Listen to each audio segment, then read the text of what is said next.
precisamente el dilema de seguridad en un mundo global, y yo quiero de hecho iniciar este segmento lanzando de inmediato una de esas preguntas, esos cuestionamientos. Mucha gente creyó, incluido autores que me encantan, que me gustan mucho, que son de mi preferencia, que al mundo de la posguerra mundial, de la segunda, ¿no?, le iba a dar seguridad el aspecto económico. Y hasta cierto punto tuvieron razón. Benelux, mercado común europeo, mercado del carbón, y finalmente Unión Europea con su unidad monetaria. Bueno, propició una paz en Europa de 50, 60 años, solo interrumpida por la guerra de los Balcanes. De hecho, posterior a la guerra de los Balcanes, algunos de esos países posteriormente entraron a la Unión Europea. Se intentaron replicar procesos similares en otras partes del mundo. Ya he dicho que la libertad económica por sí misma no anula los problemas que crea la falta de libertad política. Sin embargo, la idea de la seguridad también puede venir del mundo armado. Y la gente dirá, ¿cómo? Sí, la destrucción mutua asegurada como doctrina equilibró en muchos casos las grandes posibilidades de una tercera guerra mundial. Y si incluso lo vemos solo a nivel continental, nunca ha habido más estabilidad en las relaciones de Pakistán y de la India, que muy bien hace un ratito citaba el sociólogo Danilo Klime como un ejemplo de la huella de la colonización europea en el caso de Asia. Desde que ambos países tuvieron acceso al armamento atómico, la posibilidad de tener ambos acceso a la ojiva nuclear ha permitido incluso darnos el lujo de ver hace unos meses a la India emitiendo un apoyo a la acción armada de Pakistán cuando se defendió de los grupos que desde Irán le atacaban, una cosa que yo no esperaba estar vivo para ver, pero nos tocó ser testigos. Entonces, cuando hablamos de seguridad y cuando el general propone el aspecto de la seguridad, ¿cuál es el camino a conseguirla? ¿Es el bolsillo? Cuando dos enemigos están tan atados por lazos económicos que no pueden ni deben atacarse el uno al otro. ¿Son las armas, en el sentido de que cualquier posibilidad de un ataque total va a barrer la civilización de un país de otro, o tal vez del mundo incluso? ¿O será, no sé, la posibilidad de tener parentescos ideológicos y formas de pensar similares? ¿Cuál de los tres caminos es el que nos va a llevar a donde queremos? Fíjate, hay que tomar en cuenta algo, José Luis, y es que después de la Segunda Guerra Mundial se pasó de un proceso, de un sistema de alianza cooperativa a un sistema de competitivo. Ya la competición, donde se van a dar las alianzas entre grupos, y ahí vemos que después de la Segunda Guerra Mundial surge la OTAN, pero surge también posteriormente el Pacto de Varsovia. Es decir, ya lo cooperativo pasa a ser lo que viene a ser la seguridad colectiva, donde se van a conformar grupos, que es lo que se está visualizando ahora mismo. Por eso hablamos del dilema de la seguridad, que va a fundamentar quizás lo que es un nuevo orden mundial, un ordenamiento mediante el cual cada estado tendrá que definirse hacia qué bando se tira, quién está, con quién estoy. Y precisamente para responder una de tus inquietudes, ahí podríamos decir que vienen a ser los intereses. Cada estado se va a aliar o se debe aliar con quien les represente sus intereses. Dice República Dominicana, ¿con quién se aliaría? ¿A qué lado se debería ir República Dominicana? Hacia donde estén sus intereses. Tiene su balanza comercial, ¿es más positiva con Estados Unidos o con China? Debe analizar quién le conviene más. Y así cada estado indistintamente debe determinar hacia dónde están sus intereses. Por ejemplo, analizamos el caso de Turquía. Turquía, que es un miembro de la OTAN, ¿hacia dónde se irá Turquía?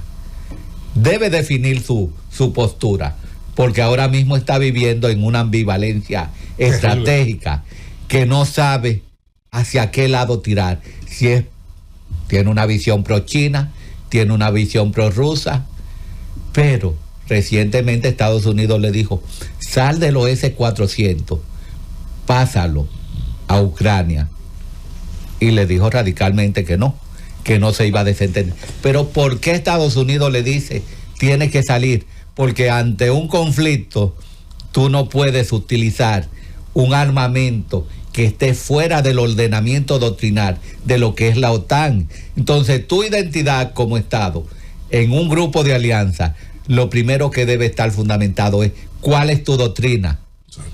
Si tu doctrina es OTAN, el calibre 7.62 te define a ti en el ámbito de los armamentos. Y en base a lo que se llama en la guerra el sostenimiento, cuando se te acaben los misiles de los S-400, ¿a quién tú se lo vas a pedir? Cuando vas a desplazar un armamento occidental, un armamento de la alianza, porque tienes otro que no es de la alianza. Entonces, otro elemento que hay que ver y visualizar es la India. La India, que vive una dualidad estratégica, que estoy con este y estoy con el otro, y que va a tener también que fundó los dos alineados. Sí, va a tener que definirse la India, porque definitivamente un día está en la cama con Estados Unidos y otro día está en la cama de Rusia. Esas son las posturas de dualidad estratégica en la cual, o mediante la cual, los estados se van a tener que definir ante un dilema de seguridad, que es algo que le está ahora mismo cuestionando Arabia Saudita, que ante la situación que está viviendo Medio Oriente, tienes que definir si pacta con Israel como una extensión de lo que son los acuerdos de Abraham, das tu consentimiento para hacer una alianza con Israel, o te vas a quedar en el aire, porque no puedes aliarte a Irán, que está aliado a China y que está aliado a Rusia. Entonces, es que los estados son egoístas. Y el egoísmo tienen que ser egoístas. Por ejemplo, ahorita yo decía como que la India fundó los no alineados. Y una de las consignas de los no alineados era no tener armas nucleares. Pero desde que la India pudo conseguir la posibilidad de enriquecer uranio, se salió de los dos alineados. Claro. Turquía le dio en un momento asentamiento a misiles nucleares, sí, apuntando contra Rusia, que ahorita hablábamos de la crisis de los misiles, porque uno de los acuerdos de la crisis de misiles lo de Turquía, porque Nikita Khrushchev, cuando le dije, dijo, para que lo del Pentágono lo oyera, ellos van a saber ahora lo que se siente tener misiles apuntándole hacia su territorio, porque vamos a hacerle misiles como se hacen hamburgues y hot dog. Palabra de Nikita Khrushchev dicha para que la oyeran en un sitio. Entonces se negoció quitar los misiles nucleares de Turquía y de otros sitios. Cuando la Unión Soviética se cae, parece que el mundo se va a unificar. Y es lo que reclama Putin. Ellos desarticularon el Pacto de Varsovia, que era la respuesta a la OTAN. Se suponía que la OTAN iba a desarticularse, pero por intereses geoestratégicos de los mismos Estados Unidos, lo que han querido es fortalecer la OTAN, y eso se ha convertido en un punto de conflicto. Danilo, aprovechando tu conocimiento sobre el ámbito de la sociología, y que tú conoces así de una manera exhaustiva lo que es el pensamiento y lo que es el ámbito étnico en lo que es la República de Haití, quisiera que abordáramos, porque a ese público que nos escucha quiere saber más sobre lo que está aconteciendo ahora mismo en Haití con relación a la formación del Consejo, que no tuvimos mucho tiempo de tratarlo con Pelegrín, mediante el cual ese Consejo se ha fragmentado en un grupo de 4 y un grupo de 3. Un grupo de 4, por ejemplo, donde está Luis Gerald Guillet, que forma parte del grupo de Ariel Henry, mediante el acuerdo del 21 de diciembre. Está Smith Agustín, del partido ED y Red, que pertenece al movimiento, al partido de Claude Josset. Emmanuel Bertilaire, que pertenece al partido de Salín, que es un partido precisamente que está representado por Jean-Charles Moïse, quien fue senador y candidato a la presidencia, y quien se dice, como habíamos comentado, que propició la designación del ministro actual, Belisaire. Pero está también Egal Leblanc Fir, que es el nuevo presidente de lo que es el Consejo, y que en especial este señor representa lo que es el acuerdo del 30 de enero, que conjuga lo que es el partido PHTK, y ese partido están afiliados a él los expresidentes Michel Martelly, y pertenecía también Juvenel Moïse. Ahora, ahí hay una coyuntura, y es que perteneciendo a ese movimiento, a ese partido Juvenel Moïse, la inquietud, Juvenel Moïse, que era prácticamente un protector de Jimmy Cherizer Barbecue, tendrá el control este nuevo presidente del Consejo sobre lo que es Barbecue y sus acciones, por una manera, podríamos decir, por transitividad. Pero lo que más nos inquieta hasta el momento es cuáles serán las misiones, cuáles serán las intenciones de ese Consejo Presidencial de Transición, primero en el ámbito de lo que es la estabilidad política, luego la designación de los miembros del gobierno, pero sobre todo lo que es el ámbito de la seguridad. En ese sentido, Danilo, tú conociendo lo que es la parte de la idiosincrasia social del pueblo haitiano, ¿tú entiendes que eso no sería un trauma para la sociedad haitiana? Lo es, y fíjate tú, si tú estudias el Consejo, vas a ver que son personalidades altamente educadas, que en cualquier país del mundo, cualquier sociedad, tener personas con los perfiles académicos que tienen es un lujo. Pero esa gente que está en ese consejo tiene poco contacto con la grande masa, o ninguno, con la masa preterida. Primera debilidad. Segunda debilidad, una vez conversaba yo con un importante político latinoamericano, y él me contaba una historia que había estado hablando con el presidente Prevar. Entonces que hay una colectividad, creo que se llama COPAL, de partidos latinoamericanos. De izquierda. Sí. La ha presidido por muchos años Manolo Pichardo. Sí. Que se integrara, Prevar le dice, no, es que aquí en Haití no hay partido. Y de verdad no hay partido. Cuando una gente se va, alguien se quiere postular, le da nombre a un partido, porque el personalismo ha sido un elemento central de la vida del país. Lo que hay son grupos y camarillas de negocio. O sea, Haití, que es un país pobre que produce un billonario como el Berbillo, parece asombroso, porque no hay una burguesía, sino una plutocracia. O sea, grupos que se asocian por el dinero y que tienen intereses muy coyunturales.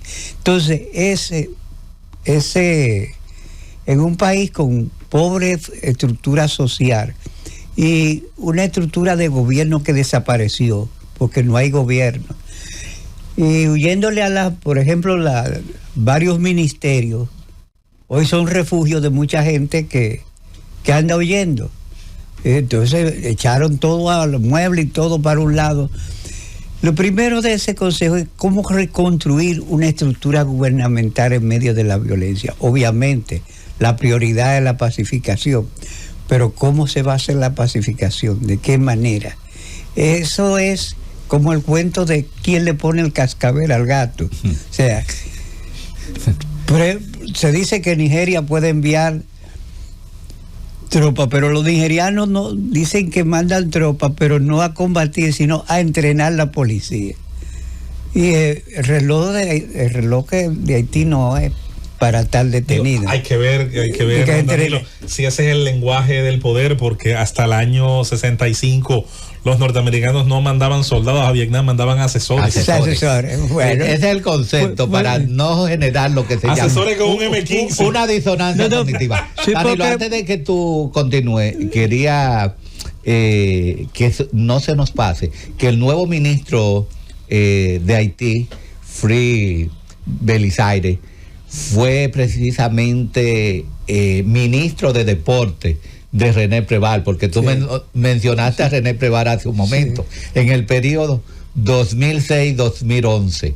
En ese periodo fue ministro de deporte, es decir, que ya conoce lo que es el ámbito. Todos los que están ahí son conocedores, o sea, es personas que han estado en la burocracia, muchos de ellos han sido diplomáticos, porque todo académico y culto haitiano prefiere una posición diplomática que estar adentro de Haití.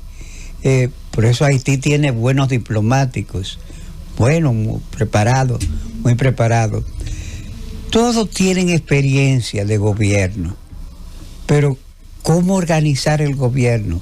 Ellos tienen un problema de autoridad incluso.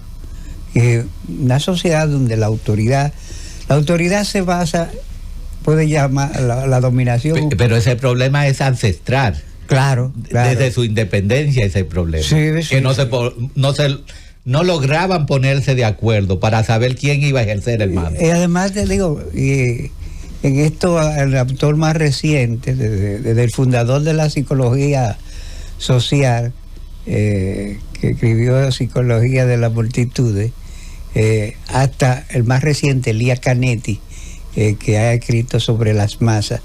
Las masas de Haití se descomprimieron. Volver a comprimir esa masa es una de las primeras tareas. Pero ¿cómo se va a hacer eso? ¿Cómo desarmar a las bandas armadas que ya tienen armas y tienen poder de alto, con poder de alto calibre? ¿Cómo hacerlo eso? Te dicen los nigerianos que ahora hasta se puede, como tú dices, se cambian el lenguaje permite muchas cosas. Por ejemplo, la palabra mercenario no existe. Contratista privado.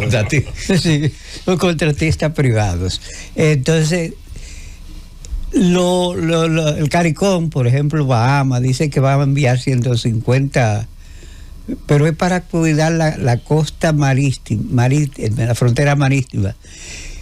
Yo creo que el interés de ellos es más evitar que vayan haitianos a Bahamas que la seguridad interna de Bahamas, de Haití. Entonces, es el gran problema que no tiene solución inmediata. Ellos tienen, creo que 22 meses de plazo para pacificar y convocar a unas nuevas elecciones.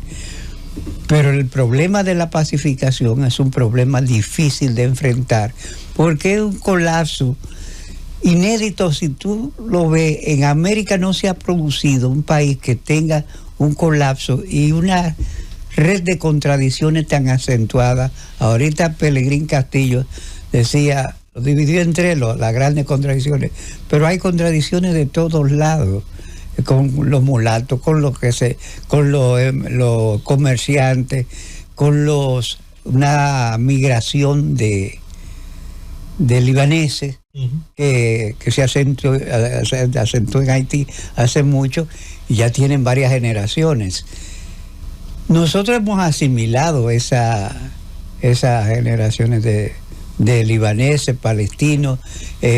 Incluso nosotros somos un país, el único país del mundo donde hay un club libanés sirio palestino. Es una cosa que nada más en este país ha podido hacerse, porque la asimilación que tuvieron estos grupos aquí, ahorita fuera de cámara te decía que es una historia para verse, de gente cuyos abuelos llegaron a principios del siglo XX con la ropa, con una muda de ropa, como se dice, y un bulto, y hoy son multimillonarios, los Azuri, los Abinader, Risset. Pero el presidente es de origen libanés. Sí, literalmente.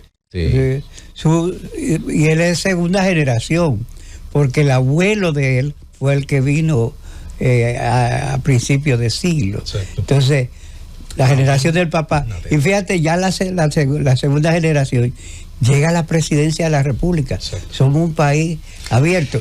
Alguien decía hace un tiempo, y un paréntesis brevísimo ahí, don Danilo, que leí ese artículo hace muchos años, que podía haber sido dentro de los grupos de origen específico de América Latina, el grupo que vino con el pasaporte otomano y que por eso la gente le llamaba los turcos, pero eran realmente de los países limítrofes. Sí, había sido el primer grupo con interés de trascendencia política, y citaba los casos de los presidentes de Ecuador como Yamil Maguá, por ejemplo, citaba los casos de trascendencia política, Jacobo Masluta en el caso nuestro.